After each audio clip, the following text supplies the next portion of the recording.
Hey everyone, Connor here. We just want to take a moment to thank you so very much for tuning in and being a part of the Decon Chamber family. Your support keeps us going, and we couldn't do this without you. And if you love what we do and want to help us even more, please consider joining us on Patreon. You'll get exclusive perks, behind-the-scenes content, and even opportunities to chat with us directly. And don't forget to check out our awesome merch, because who doesn't want to rep their favorite podcast in style, baby? Every little bit helps, I promise you.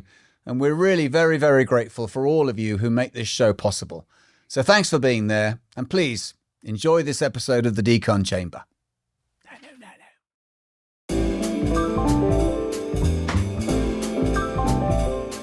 The show has begun. Set your phasers to fun. You're guaranteed for a trip. Slip into the Decon with Connor and Dom. It's the Decon Chamber.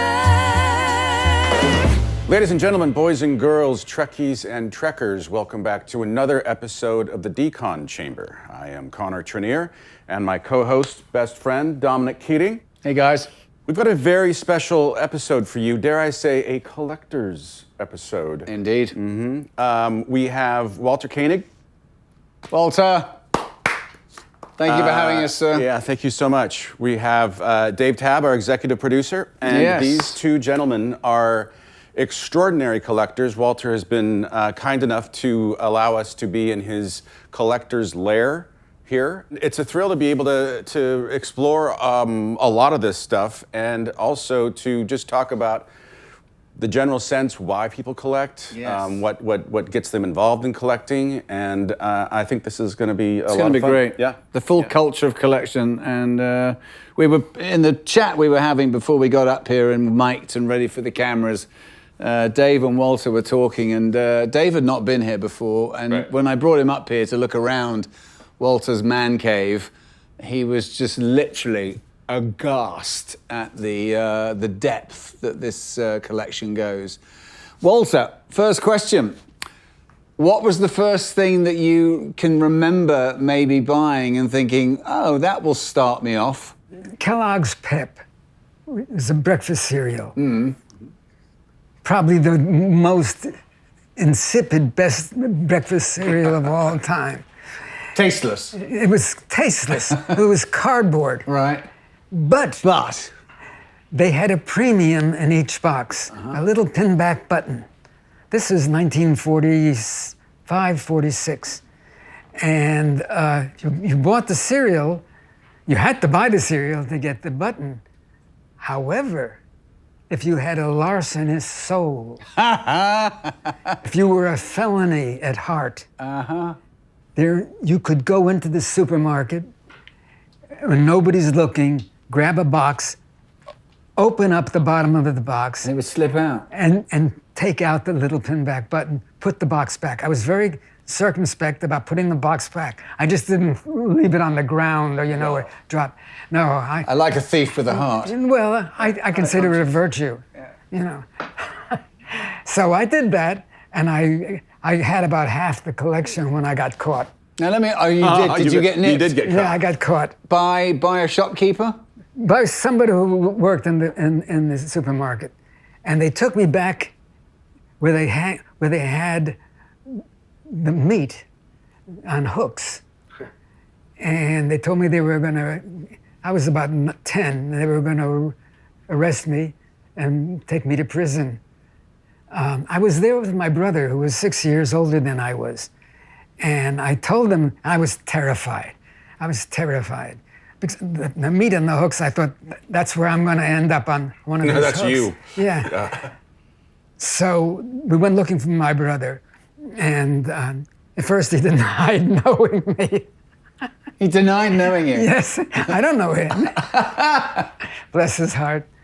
But then they let me go with the admonition that I should never come back, never darken our doorstep again. But I had friends. I had 10-year-old friends. Who? I set up a competition. who could steal the most pinback buttons for me. And what was in it for them?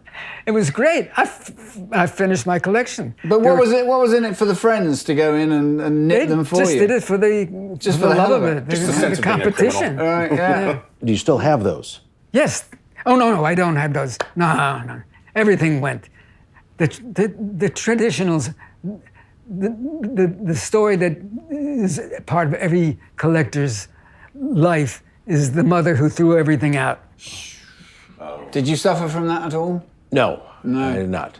So what was your first collectible? Do you remember?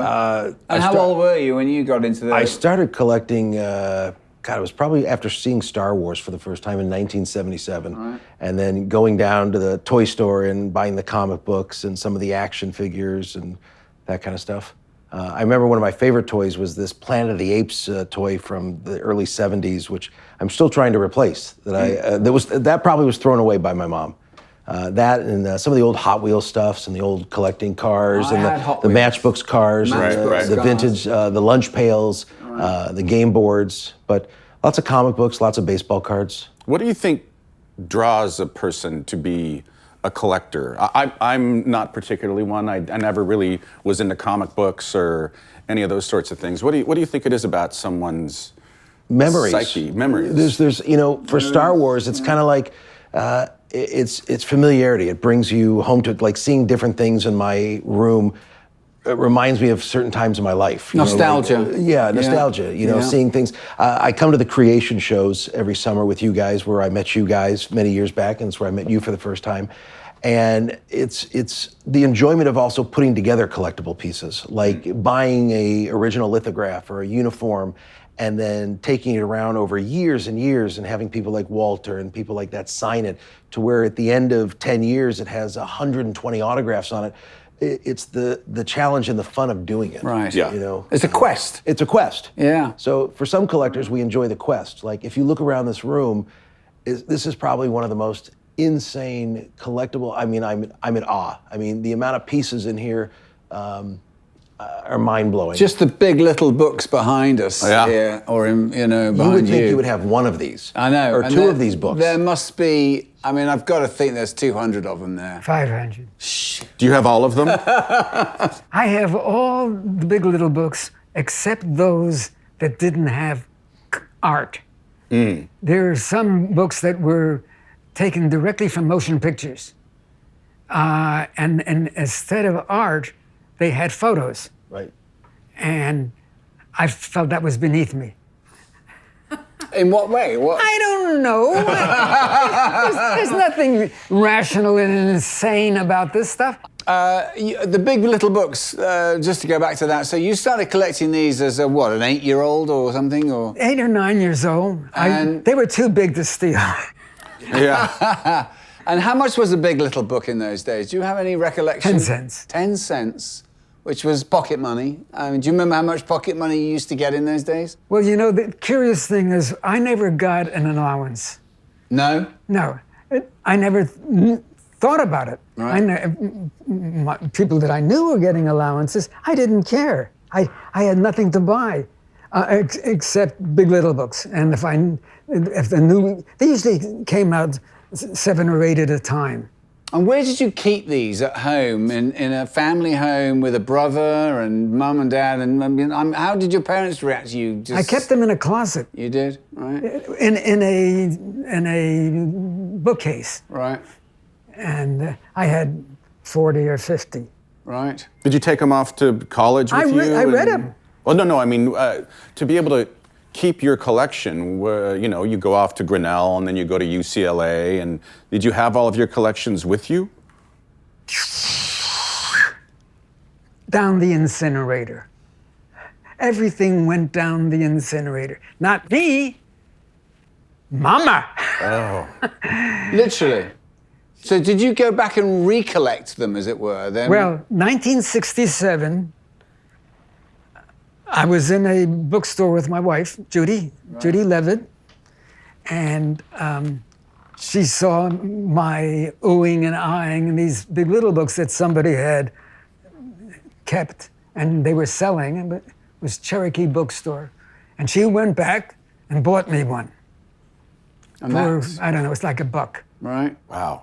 And that That started it off again. Reignited. after that, That was the gateway drug. yeah. So out of all the stuff that's up here, and there's a lot of amazing stuff, what are your favorite few collectibles? Like if you had to handpick a few things just to keep by your side and look at, what would they be? What are the most favorite positions? I'm not really sure. I don't know if I have a favorite. It's just collecting all of it was what was appealing to me. And you talk about, what were the circumstances? What was the motivation? What do they represent in your life? And it was, for me, it was just the pursuit. It was just finding this stuff, and looking at it and saying, oh, that's nice, I like that. And I put it here, I put it there. And it took on a different significance as I grew older. When I became about 13, all the kids in my neighborhood moved away. Everybody moved away. I was alone with the nuns. There were 2 nuns who were living next door to me, and who I was. A good Jewish boy. Yeah, Jewish boy. A different question then, is there something that you always wanted that you didn't get? Like, is there a collectible out there, or is there one holy grail item that you sought after, looked for, and is not in your collection? I wrote a poem about it. Okay. O keeper of my 1,000 anguished sighs, within my young and eager breast did rise the song of youth, of love simple and content, of all the good things that God to me has sent. O powers above that drench the earth with rain, that give men breath and deliver them from pain, am I destined to lose these things so dear, to turn from simple love to frustrating jeer? Am I to be among the milling crowd, doomed all my life to ignomy's shroud? Am I to wander to and fro in hopeless love with Marilyn Monroe? Bravo, sir. That's great. That's priceless. Is there one for you? Oh my God, I wrote a poem about it. I wrote a poem about it. No, I bought it. No, I mean, there's some original. It's got to be a Dominic Keating something. Surely. It's the life-size statue of Dominic Keating. It is. The one. I've got it. Yeah, I see that. I see you've got the original in your possession. Aged very well. It's a fine year. I'll take it. I'd like, from one of my favorite movies, I'd like probably one of the original costumes, like a full-body Iron Man suit, or a full, like a Darth Vader, like a full costume, like. Are they up for grabs, that sort of thing? Sometimes I see some things once in a while that go up for auction, but they're pretty darn pricey. And the provenance of them, is it authenticated pretty? Oh yeah. Like you can always guarantee that it actually was worn by. Well, it's who Robert Downey Jr. or whatever. It's over who's donating it or where it came from and whose collection. But yeah, owning like the original ambulance used in the Ghostbusters, or using something like the original Darth Vader helmet used from The Empire Strikes Back, or. Well, you've just gone all out, of course, haven't you? Yeah, I mean let's talk about the Back to the Future, the third car that they smashed to smithereens. Yeah, no, I've been helping a friend restore one of the DeLoreans from the movie. Amazing, and I've sat in it, and it's now back to its full glory. It's absolutely amazing to see it. It's been amazing. We went to see Back to the Future down there at the the Seagstrom. Well, Back to the Future, I think, is one of those movies that is just so.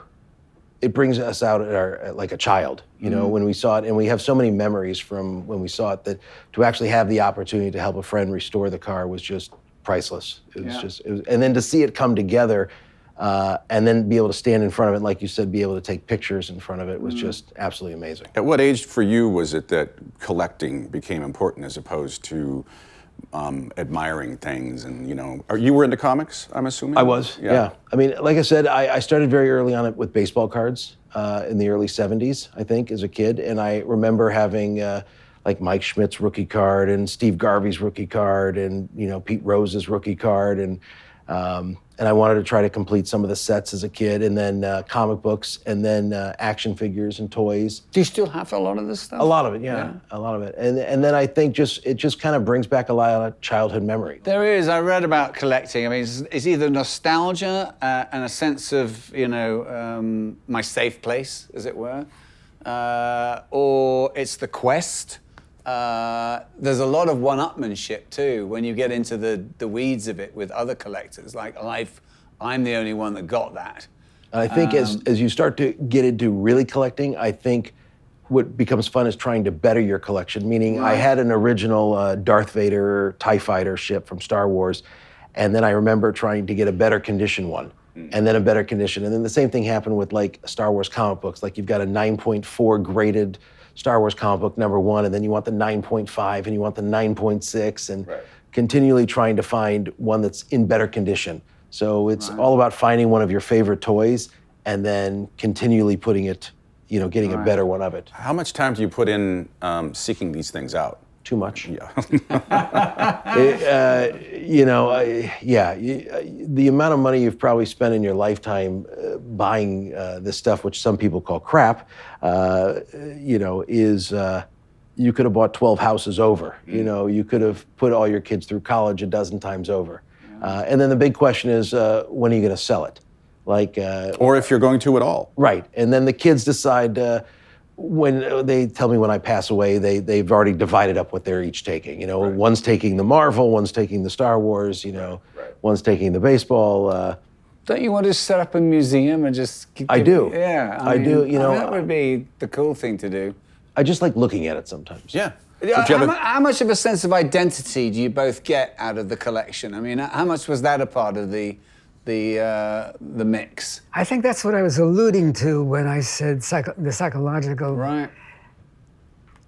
I didn't need it for that purpose. I didn't need it to make me feel better about myself. It was a comfort. It gave me comfort just having it. It gave me a sense of peace. I know it sounds absurd. No, I'm brought up in a totally atheistic background. Yeah. I am Jewish. I will always be Jewish, the same way I'll always be a New Yorker. Right. So whatever need religion satisfies and draws people to it, I probably got that in some peculiar way out of collecting. I got that sense of fulfillment, sense of peace. Yeah, they were my friends. I was started to say when I was 13, everybody moved away, and literally moved away. And I went to a private school where most of the students came from Park Avenue and Central Park West in New York, Manhattan, or they came from Riverdale and Scarsdale, which is the other side, north of where I live. So I was the only person in my neighborhood who went there. I came home from school, there was nobody to play with. The weekends, I didn't know about sleepovers and going, nobody ever invited me. So I really spent 4 or 5 years during my adolescence just hanging out in my own little abode with my collectibles, and that's... And creating I mean, look at this button chart here. I mean, it's just incredible. I mean, that's got to have 500-600 buttons on it, hasn't it? But I put them in designs. If I'd put them straight vertically and horizontally, it would be easy to... Yeah, I like the design though. I mean, there's an artistic bent there. The ones that are in the circle, yeah. If we get to look at those, are the ones that I stole.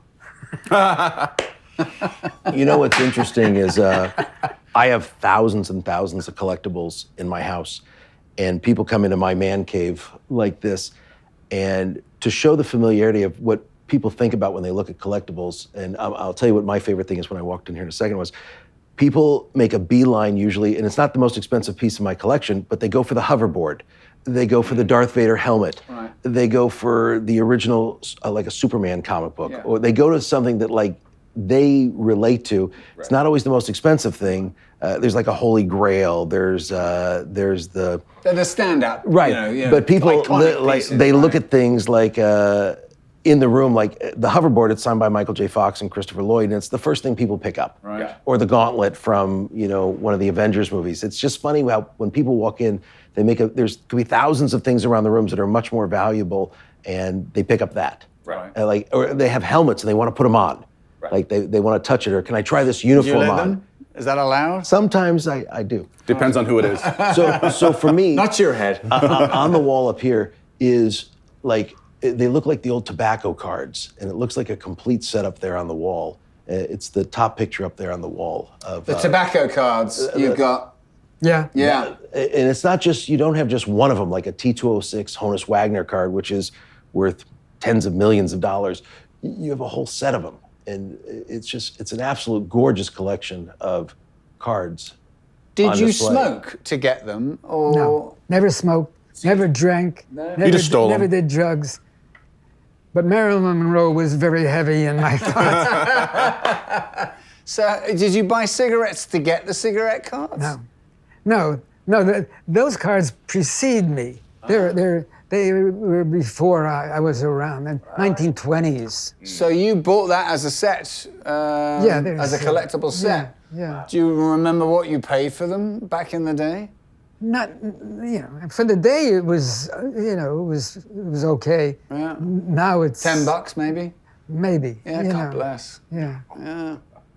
And did you know you wanted to collect something like that? Did you ever collect anything for its value that you thought it would become? Or was it just, Never. Oh no, this is... It was never about what it might be worth or the value or anything. Most of the stuff is comic related, comic strip related. Most of it, not all of it. When I was about 9 or 10 years old, I was introduced to the National Geographic magazine. And the centerfold, believe it or not, was not Marilyn Monroe, it was Native Americans. And I immediately felt an affinity and a sense of simpatico. Right. I knew that we had committed genocide. Yeah, right. And I used to take out the centerfold of National Geographic and tape it to my wall. So I have some Native American You've got a lot stuff. of native stuff Those up here. silks, the little silks.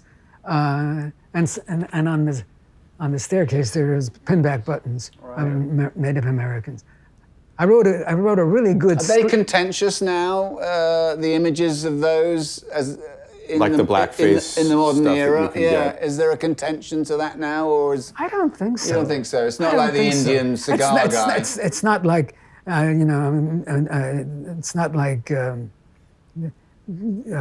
caricatures. It's Right. it's No, showing there's them a in their- dignity to Right, it. proper yeah. portraits. Right. Yeah. I wonder, I was thinking about this, the psychology behind collecting. And I know, having read your book, and I know enough about your growing up, that they weren't the easiest experiences. And is there something in particular about getting lost in the fantasy of what, having the comic books and having comfort, as you said, in the sort of pieces that you have? Have you ever looked back on that and wondered what that is for you? Or is it just, because I think collectors are a unique breed. I mean, I'm not particularly one. I do like things, but I've never really gone after and sought after items or collections. For me, it just brings back so many memories, and I just take a lot of pleasure in. It's like this last summer I put together a album at the Creation Convention of Strange New Worlds, and I met Carol Kane for the first time, and I got like 12 of these albums signed so I could give them away to friends and gifts and stuff, and it's kind of, for me, it's just fun to put them together, and the memories. So when I look at this Strange New Worlds album, or a Picard album I have, or a 12 Monkeys piece I have in my room, it's the journey of actually saying, "Hi, I'm Dave. Nice to meet you. You're oh wow, I really enjoyed seeing you on the show," and having that interaction with you, and then it's having that memory, and then putting you on the item and having you sign like a bunch of items, and then having it up in display in my home office, and then I can smile and look back and go, God, it was a great summer. That was a great show. It was like, formed an awesome friendship, and we had some dinners. And so lovely. every time I look at something, a lot of what I do is personal. Even sometimes I have a friend, Chris, we collect a lot of our items together, or my daughter, Amanda, and it's the journey of getting the items ready. So like I'm like you're buying the items. Like for me, it's like Simon Pegg is going to be at, and I'm a big fan of his. He's going to be at Creation this summer, and it's putting together the items that I want to get signed. So it's the journey of finding some pieces that I want to get him to sign, and then the journey of like meeting him, and then having him on those pieces, and then finally seeing those pieces in my collection signed. Things like that. Are you ever disappointed when it doesn't map out quite as you had it in your head? Absolutely. Yeah. And I won't mention names. The crest. There have been some people I was really excited about meeting, and it didn't turn out. Carl Urban was somebody I was so excited to meet. Carl Urban, who played Bones in the Star Trek movies, and he did not disappoint. Or Scott Bakula. I mean, I really wanted to meet Scott Bakula, and he walked into the room at one of the conventions and walked around and shook everybody's hand, and I had the opportunity to get him to sign all my uniforms and my lithographs, and and then Walter, another person who I wanted to meet forever, and I got to see him at the show, and I brought all my uniforms for Walter to sign and all my lithographs and toys, and now I have these lithographs and uniforms all over my home office, and there's Walter's, and Walter's signature sticks out like a sore thumb. It's absolutely gorgeous, because some celebrities today have gotten so commercial that it's just a quick letter. Yeah. You don't even know what it is. So Walter's got one of those signatures like LeVar Burton's or Michelle's or proper cursive. Proper cursive that you look at Walter's signature, it's Walter. Right. It screams his personality. Right. Like LeVar Burton, another person who's just got an amazing, gorgeous autograph. He does a flower, doesn't he? He does something, but it's a process. Yeah. And Walter's is a gorgeous. So when you look at your piece and you've got Walter's autograph on there, it's just like, and then you can remember meeting him. You smile. Yeah. Does it ever, going home to the office, to the man cave, does it ever become wallpaper? Or do you take the presents to go, no, wait a minute, let me look at that? There are some items I do. There are some fun pieces I've put together that are just absolutely gorgeous. There's a Doctor Who piece, which I have 100 autographs from 100 different people that have been on Doctor Who, and I finally got Matt Smith. I sent it out to a convention, and I had David Tennant and I had Chris Eccles, and I finally got Matt Smith on all my Doctor Who stuff, and it was like just finally looking at the pieces signed by 100 people, and then Matt Smith right in the middle. It was like, wow, it's like the crown jewel for me. When you come up here, Walter, this is your office now, and do you take a minute to still look around and take in what you've collected, or is it backdrop? Well, most of the time it's a backdrop. Yeah. Occasionally I stop and say, oh, let me look at that. So I do. I give it some attention, right. But it's I've been doing it for a long time. 1967 is when I started collecting again. Right. So that's 33, 53, 58 years ago. All these caricature toys that appear behind us, I mean, where do you find them? Are they just in stores that, collectible stores that you go to? Well, you've got figurines. I mean, there must be 1,000 or 2 figurines in there. Well, one of the blessings of being involved in Star Trek is people give you they give me stuff. Gentleman, I wish I could remember his name because he deserves some promotion. Those superheroes on top of the roll-top desk were made in a garage, and he sold them to a big toy company. He sold the molds, and they sell them. He gave them all to me. That's cool. And it's not like I said, gee, he just volunteered. How sweet of him. Yeah, and then there's another company that gave me those tins on top of it. They all housed figurines. Right. And they were they were a modern person's recollection of the toys that used to be sold back in the day, back in the 40s. Right. The ones that were sold in the 40s were made out of wood. They were Right. wood resin. They poured them into molds, but they were made out of wood. These are not wood. In any case, they were all given to me. Were they really? Yeah. Now, today you probably can't get in trouble for anything you took from the set, but was there, because I don't think they're going to come after you at this point, is there anything you took from the show that you were supposed to take, not supposed to take, from when you were filming the original Star Trek TV show or the movies of yours? My costume from Star Trek 4. And Where is it? Well, let me tell you. I'm wearing.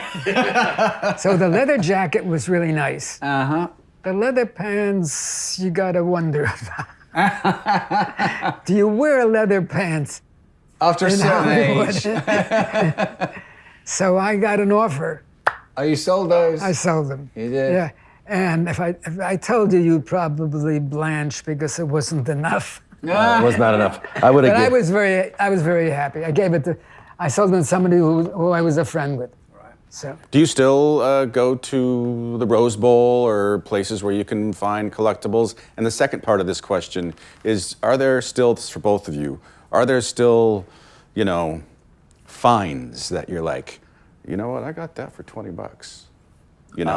Everything in this house is a find. I'll take it all. Right. He was showing me a book a few minutes ago, Yeah. and he's got these cards in a binder that each one should be in a museum. And it's like it's like Buck Rogers, original Dick Tracy cards, and Buck Rogers cards, and they're just in a book. I remember the first time someone showed me their baseball collection when I was younger, and they literally had pages and pages of Mickey Mantles, and they were just creasing them in the pages. Look at that. There it is. I mean, give one of the cameras a little. Yeah, I mean, so Look at I'm this terrified. I'm terrified of actually damaging any of these pages of the book, because these are like original I mean, each one of these should be in like some plastic protector or something. I mean, Little Orphan Annie. I mean, I'd like to have just one of these on my desk on display. Yeah. Just this one right here. Yeah. And he's got. I mean, it's Yeah, I mean, this is hundreds just and look at hundreds. the original Buck Rogers cards. I mean, and it's a complete set also, right? I offered him my car for this. He said no. Wow, this is just. And look around the room too with the new Fantastic Four movie coming out. You've got all the Fantastic Four stuff, and you've got all the DC heroes and the Thor. I mean, and the X-Men and. This is interesting because these were you cut out of the comic book. They were collectibles, and each Fawcett comic had one of these superheroes in it. You know what? Anybody who's watching this podcast, if they're my age, one of the neatest collectibles that I wanted as a kid, I remember, was the Hasbro send-in of the Boba Fett Star Wars toy that you actually had to mail in, but you had to collect, I think, enough of the Kenner little circles off the back of buying the action figures for the store, and then you could mail in for the Boba Fett that was in the cartoon that had the actual rocket on the back that actually launched. And that was, I remember that was something, at that age, I remember buying as many of those darn action figures and cutting those things out, and I think I got 4 of them back in the mail. But that was one. Character Boba. Why did Boba Fett become quite such the character? It's amazing how that character took off in Star Wars. A minor character to start with, right? And he's still one of today's favorite And he's characters still one of of all today's time. favorite of all time. Did he even talk in the first movie we saw him in? I'm not sure. I don't think so. He talked in the cartoon. He did he? And Right. there was an edited scene taken out of Star Wars that in the special edition he was added back in. All this Popeye stuff, man. I mean, this is my era. I mean, This stuff goes back to the 30s. Wow. Do you know where you found these? Is it just in various places? And Well, I had one principal source. It was an auction. It was called Hake's Auction. And it came out first, literally, it was about 6 stapled mimeograph pages. And now it's a very slick magazine, you know, everything's in color, and it's more than just, it's political, it's everything you can possibly conceive of that could be collectible. And they have Disney stuff that goes for hundreds of thousands of dollars. Right. You know, I was just reading a special the other day that this card right here is a one of a kind, and people have been looking for this for like 35 years. You've got it right here in your book. Which one is it? I'm just kidding. You have a T206 Honus Wagner card here. Why, you have 2 of them. Right. Now you only have one. But you know what? This is exactly what I would expect to find here today. Like, be looking through a book like this and like literally finding like a Honus Wagner card, just like, oh, you have a Honus Wagner card, and I could actually see turning the page and going, oh, why, you have 2 of them? Right. Because at some point in time there was more of these out there. This is like I said, this is. Now, the funny thing, of course, is that we're sitting upstairs in an addition to this house. Yes. That your wife, Judy, God bless her, who passed away a couple of years ago, and we're sorry for your loss, of course, Walter, but she kind of made you build this extension up here, because I'm not living with all this shit down there. Is that true? That was the stipulation, That that everything stays up here. Everything had to come up here, and this became the collectible And I man had an cave. office downstairs, that became her office. Now, if I'm not mistaken, your missus has just made you buy another house. She wasn't living with it anymore. She is not happy about how the house has become collector's paradise. Yeah. I mean, not to shame you, but I mean, there is a story about the Lamborghini that sat in the garage that hadn't been used in 18 months because it had nothing but leather jackets all over it. It's covered in stuff. Well, Covered in collectible leather jackets. Well, a collectible just a regular Lamborghini. Joking on that. It's become a collectible because of the things that are on it. Yeah. Not because the car's a collectible, but the items that are covering the car in the garage because there's just nowhere else to put it. There's also. Can you imagine? I also started collecting shoes with a friend of mine, and now there's a wall of Nikes in the living room, which looks great behind her fabulous table. There's about 300 pairs of Nikes. Do you wear them? Once in a while. I wear my Travis Scotts, and I wear a few of my. Will you wear them outdoors or just in the car? Oh, hell no, you don't wear them outdoors. You don't wear them outdoors. You don't wear your shoes outside. Are you kidding me? Will you wear them to the car to go to the restaurant, or is it indoor wear only? It's a process, because if you actually wear one of your shoes, then you have to clean them before they go back in the box. Mm-hmm. So you never wear a pair of shoes. I have to scold my son sometimes, who I bought him some nice pairs of shoes, and they're white, and he'll literally put them back in the box. I'm like, excuse me, bring those down the hallway. Those need to be soaped up and retreated and scuffed, and It's not easy being Dave Tabb's kids. And you've got 3 storage spaces that are full of. Yeah, sure, yeah. Oh, yeah. Let's not tell the wife too much. Secret keys. Let's not tell the wife too much. Do you collect anymore? No. I was going to say, yeah. Does it ever stop? No, I a lot of things on a very, I don't know how to explain, on a level that I don't totally understand, stopped when my wife passed away. Yeah, that's understandable. I live alone, and I'm here. There are mornings when I wake up and I don't know What to do. What the day? Why should I get out of bed? You know, I have those days. Ultimately, so far, I've been able to force the issue and get the It is freaking out of bed. and it is getting out of bed and putting one foot in front of the other and getting up and making the coffee. That's and right. Suddenly, 20 minutes, and you're like, okay, this is all right. You know what part of my routine is every morning? I don't have it on. I feed the squirrels. Do you? I buy walnuts, and I saw the walnuts downstairs, and I went, he's a walnut eater. But no, they're for the squirrels. Those are for the squirrels. We have an understanding. All right. That's why they're all hanging around. I saw that. And when I drove up. forgive me for sounding so racist, but honestly, I can't tell one squirrel from the other. They don't care. Do they ever eat out of your hand? Yes, they do. They will now. How Yeah. about that? In fact, I have a couple of photos. During a period when we didn't have dogs, I had great squirrel friends. My favorite was Claudine. Claudine would climb up my pants and take the walnut out of my hand. Claudine came up the stairs. No kidding. No, hopped on my desk when it was possible to They'd do come so. in the house. Yes, yes. It's amazing. And I'd have a bunch of walnuts in a bowl, and Oh, yeah. they never just take it and leave. They're picky. They check it out. Right. I think they're looking for where the crease is, or where the opening is, and then they take off.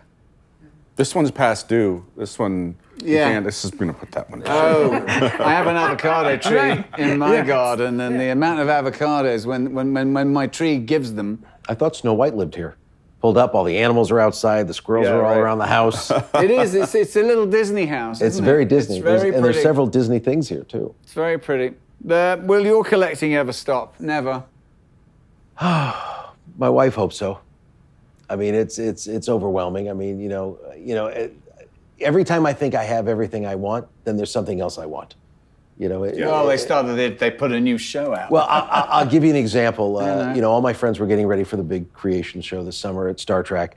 And my kids were, okay, last year we did this, we did the 12 monkey cast-signed items, we did the Strange New Worlds, we did the Picard, rest of the, they're like, what are we doing this year? And it's like, you don't need anything else. And I'm like, well, I can't just show up at the show empty-handed. Yeah, Yeah. Dave, we brought you here for an intervention. We didn't want to say it in the very beginning, but we want to talk about some things. No, I mean, I've changed my signature. You need to get all my stuff redone. I think for me also, work is very stressful. And I think that collecting and living in your past and enjoying things from your childhood it's your happy spot. Restful. Yeah, and when you go to these conventions and collection shows, it's kind of like an escape. Mm-hmm. It's kind of fun, and then it's fun to get things done, and it's fun to see people. Yeah. And it's fun to. That's the other part of it, isn't it? Is the community aspect of it. Yeah. And I like to get all my stuff in person. I like to get. I like to pick out my collectibles. I like to pick my items to get signed, and then I like to actually meet the people that sign the items. are you disappointed if it's a bit perfunctory, that meeting? Do you feel that? Sometimes. I mean, sometimes they're a little.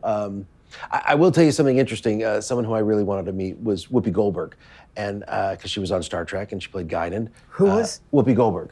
Yes. And I have this thing when I go to the conventions, and we won't talk about Bill Shatner, but he's one of the only people who would not hold a prop for me. So I love going in photos and bringing phasers and communicators. I mean, I have a picture that I wish I had it here to share with you. I did it in the San Francisco show with Jerry Ryan and Todd Stashwick and Brett Seen it. Spiner. It's great. And they are all, people just ask me, how the heck did you get all these people to hold phasers and do this like James Bond pose? And it was just an incredible photo.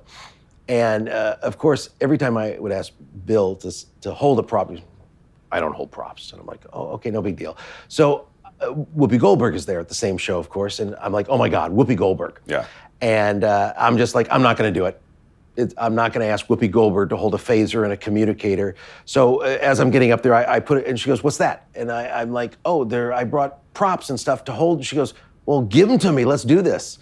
Awesome. And Whoopi took these folders with me with communicators and phasers, and it's just, and then you have those pictures, and it's just, what a very great cool. memory. And one of my first time ever at a convention was photos with you guys and Anthony Montgomery, and I came up to you guys, I'm like, you guys do phasers and communicators, and you guys started a trend of like, let's do this. I think we all did Charlie's Angels. Yeah, and we just took some, and that I think started the comfort level of, all right, this is okay. And then we looked at the photos, And they're great. and they're awesome. Yeah. Do you ever go and bid something that you can't be there for? Like Sotheby's has something, or auctions that are. Once in a while. Yeah. Once in a while. Can I tell you the opposite side of that story? Yes, absolutely. My best friend in the neighborhood playhouse for 2 years was Chris Lloyd. Yes. Yeah, I made him laugh, which I You were good buddies, weren't you? Yeah. Yeah. So we got along great.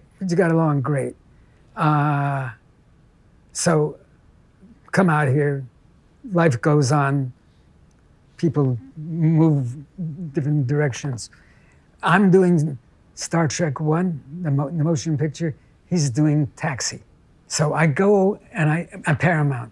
So I go and I knock on his door. This is my best friend and neighbor. This is the guy who invited me up to his home in Connecticut. I do know. He comes from a very, very quite well-to-do home. Holy doesn't he? cow! You know. He had a pipe organ that was 3 In the house. stories high. Yeah. He had elevators in his house. Yeah.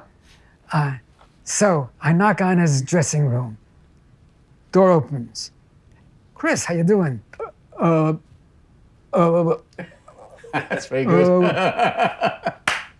I said, Chris, it's Walter. Never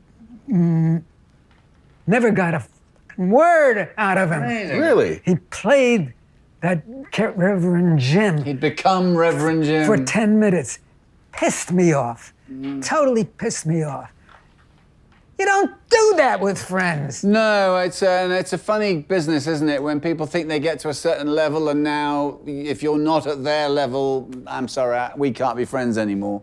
Well, Yeah. I got to tell you, I hasten to add that we resolved that. Good. Saw him at conventions. We All right. hung out a little bit. We talked. All right. So it's over. But I can't resist telling that story. Well, it's we get in life, particularly in your mid to late 30s, 40s, you still got a full sense of yourself. Particularly in our game, and we've come across it. I mean, it's like, darling, you're not solving world peace here, love. Right. I got to meet him for the first time this summer at Creation. Right. He was out there, and I brought like 50 things for him to sign. Did he sign them all? Oh yeah, he was in and he actually did hold a prop with me for my photo. So I actually went in with the almanac, the hoverboard, the glasses, and I actually took a photo, and he held the almanac and the hoverboard with me in the photo. Wow. Very cool. So Did he talk like this? he did. He's still doing that shtick. He was very nice. He was extremely nice, and it was nice to finally get a whole bunch of things signed in person also. Yeah. How old is he now? Is he your age or is he a bit younger? Who is? Chris Lloyd. He's a little younger. He's a little He's younger. about 3 years younger. Right. The oldest member of our cast was Dabney Coleman. Dabney, who we have a connection with. He was 4 years older than I was. I think I was the second oldest. I was really among less than a handful of folks who had actually graduated college. That's what brought me back to the States. I came out here on a vacation, really, and I met Dabney Coleman's daughter. Oh, really? Kelly Coleman, yeah, on my third night in LA at the Rainbow Room. And you thought you'd made it. And suddenly I was having dinner with Dabney Coleman, and his best friend was Harry Dean Stanton. And At we Dan were Tanner's? at Dan Tanner's restaurant, where Dabney had a booth, and the Coleman's and a steak. Coleman steak Yeah. on the menu. I remember Nick Cage came over to the table to pay homage, and I was like, whoa. Harry Dean leant forward and said, you've got a good look, kid. You should come back here. I'm not leaving. And I went, I do. Yeah, I didn't know that Dabney Coleman was an ace tennis player. He was an ace. Yeah, he came here. Ephraim Zimbalist Jr. was the big name in Hollywood tennis until Dabney arrived. Right. And then Dabney just wiped everybody out. Because he didn't look particularly athletic, but he obviously, in his younger days. Yeah. Great actor. Good, he was really good. He married another actress. student, Yeah, Jean that's right. Hale. Yeah. And they had several kids together. Jean had a very promising career going. She was in one of the Flint movies. But evidently Dabney was very like it, uncomfortable with his wife doing so well. Right. So she became a housewife. He certainly had an ego, Dabney, but he was such fun at dinners, and very funny, very talented. You were an actor for a minute. Yeah. Tried. Dabbled. Didn't do well. For how long? A few years. I tried to do some TV commercials, a little acting, a little theater. I thought I wanted to be a film director, but yeah, it didn't last. Yeah. Yeah, it's a tough road to hoe. It kind of worked out for you. Every time I went to a TV commercial interview, I'd show up with Danny Bottaducci from the Partridge Family. Oh, yeah. Because we, You're always in the room together. I'm always in the room, with 12 other guys that look exactly like me. Right. So. It's amazing how they find us, isn't it? Right? Isn't it? I thought I was one of a kind. Yeah, exactly. It's like... You walk out and you're like, God damn it. Damn! I have one other student-related anecdote. James Caan was also in my class. Yeah. I worked with Jimmy.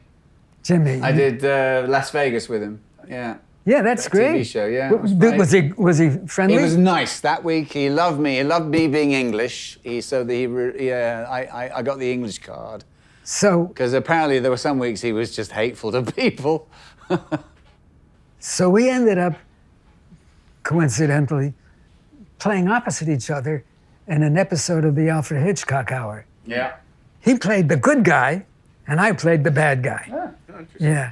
And at one point, we put him on trial, and I supposed to swing and, hit him.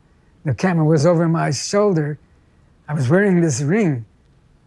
I got a little too authentic. You caught his lip, didn't you? I cut his lip with my. But the anecdote is, we're eating lunch. Hedda Hopper walks by, the gossip columnist, and she says, "You have a big career going." I know she wasn't talking to me. She walked by. So we get up. We start to leave. We leave the restaurant, Universal, and the AD for the Hitchcock Hour is yelling, "Hurry up! They need you guys! They need you guys!" So what's my instinct? To run. He grabs me by the arm. Stars don't run. Funny how that's instinctive in some people, isn't Yeah. it? Speaking of working, what you've got something in the pipe at the moment, haven't you? Something in the pipeline? You've got a film? I have a small festival film that somebody I know wrote for me. All right. Had seen me do Scrooge and Christmas Carol and was impressed with the work. And it's a very significant and appropriate little film. It's about an old Jewish guy who had, as a child, had been in a camp and watched his parents murdered by an SS officer. And what do you know? The SS officer has just moved into his neighborhood. And the story starts with the SS officer's body being found.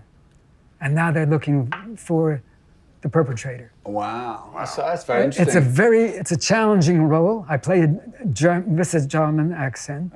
The two people, one of the people who plays the cop is the writer-director. His name is Frank Krim. And the other Is it a short or a full length? No, it's a 25-minute 25-minute, lovely. The other fellow is an actual German, was born in Germany, is now American. He plays the other cop, and with a very slight accent. Right. But anyway, it's the relationship between the three of us and how it evolves, and I felt it was so appropriate. It's so appropriate because I have very, very strong feelings of, forgive me, folks, this is my little speech, okay? I have strong feelings about what's happening in Gaza, and I just cannot embrace the idea that this goes on forever, that you keep killing people and it's okay, It is not okay. So this is, the way the story ends, speaks to another option other than just letting the mayhem continue. Right. It sounds quite pertinent and poignant for the times then. I think so. Yeah. Has it got a title yet, or? It's called Mr. Fleischman. Mr. Fleischman. That's Lovely. me. Good. Is the money there to make it? The money is very modest, Right. but it is not there. It's hard to raise money. It's hard to raise money for a big picture, and it's hard to raise money for a little picture, because there's no profit here. This is a festival film Right. for people to see, to absorb, to appreciate. You probably can make this film for 100 grand, couldn't you? I can make it for far less than that. 50 grand? Far less than that. You've I got can his make number, it, right? Yes, he has my business card. I could make it for 40 grand. Could you make it? Right. Bear that in mind. Well, I wish you luck with that. Thank you. Walter. It'd be a Thank lovely you. thing I mean, to- I don't know how much longer I have here. Evidently, I'm in control of my cerebral activity. Yeah, you know. I'm reasonably articulate Yeah, at this point. You are, sir. So, and I have, aside from sciatica, which so many people get as they grow older, I don't have anything that's beckoning me to the grave. No, all your marbles are there, love. Yeah. You Wait can till we tell. all four get up off these chairs. Oh my goodness.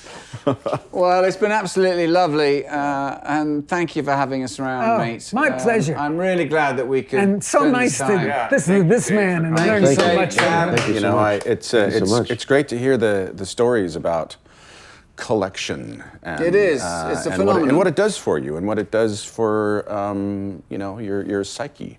Yeah. Well, we're all living in, like I said, just building memories, and like I said, I just enjoy it and it makes me happy. So Yeah. I mean, you know, and I love looking at it. And there's a lot of memories here, and there's a lot of. This is It's one an of the, incredible space. This is isn't probably it? one of the greatest rooms I think I've ever been in. Yeah. God bless. No, it really is. I mean, the attention to detail of all the collectibles in here is amazing. Yeah. I mean, even the way that things are like in these little display cases, and they're all in their own little sets and Yeah. collections. I mean, I got one more story. Oh, come on. We have time? Yeah. you have all the time you Okay. want. I never met Marilyn Monroe, but I did meet Betty Grable.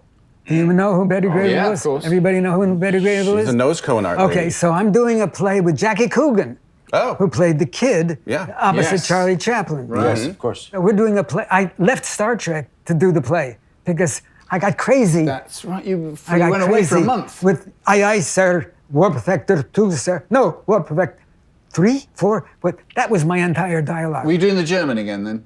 I've been to Germany, but this was not my German accent. So, Jackie Coogan and I open in a play just outside of Chicago in St. Charles, Illinois. And Betty Grable comes in to the sister theater to do, you'll know it if the play with William Holden, Judy Holliday, and Broderick Crawford. Born Yesterday. Born Yesterday. Thank you. Well done. Thank you. And so she does the lead. Now, there's a guy in Chicago who's a radio personality who interviews actors in theater productions who are known. And he came to interview Betty Grable on opening night. He's also known to be very insulting. You know, he's really a pain.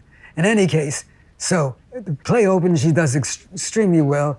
We retire to this restaurant.